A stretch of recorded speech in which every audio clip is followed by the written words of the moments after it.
ममता ने पहलगाम हमले पर केंद्र की आलोचना की। ममता ने खुफिया तंत्र की विफलता पर सवाल उठाए। कहा, पीओके लेने का मौका गंवाने का आरोप लगाया। पश्चिम बंगाल की सीएम ममता बनर्जी ने पहलगाम आतंकी हमला और इसके बाद पाकिस्तान पर किए गए ऑपरेशन सिंदूर को लेकर केंद्र सरकार पर तीखा हमला बोला है। पश्चिम बंगाल विधानसभा में बनर्जी ने इसे सुरक्षा में भारी चूक करार देते हुए कहा कि अब तक इस हमले से जुड़े आतंकी पकड़े नहीं गए हैं।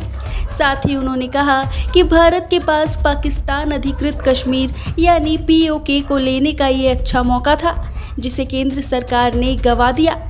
ममता ने कहा कि मैं विदेश मंत्री की काफ़ी इज्जत करती हूं, लेकिन मैं ये भी कहूंगी कि उनकी बातों में कई तरह की कमी पाई गई। सीएम ने कहा कि चुनाव से ठीक पहले देश में पुलवामा जैसे हमले नहीं होने चाहिए।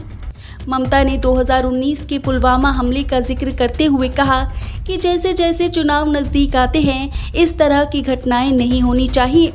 उन्होंने केंद्र पर तंज कसते हुए कहा कि अब तक कोई भी आतंकी पकड़ा नहीं गया है, जो खुफिया तंत्र की विफलता को दर्शाता है।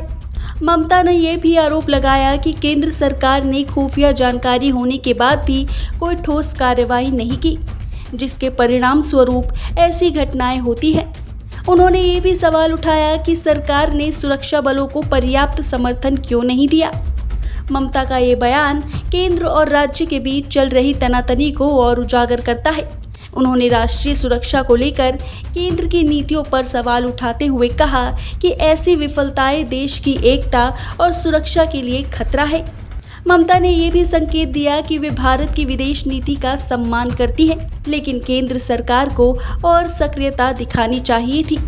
उनके इस बयान ने राजनीतिक हलकों में हलचल मचा दी है, क्योंकि ये केंद्र की भाजपा सरकार पर सीधा हमला है। ममता राष्ट्रीय सुरक्षा के मुद्दों पर केंद्र को घेरने की कोशिश करती नजर आई।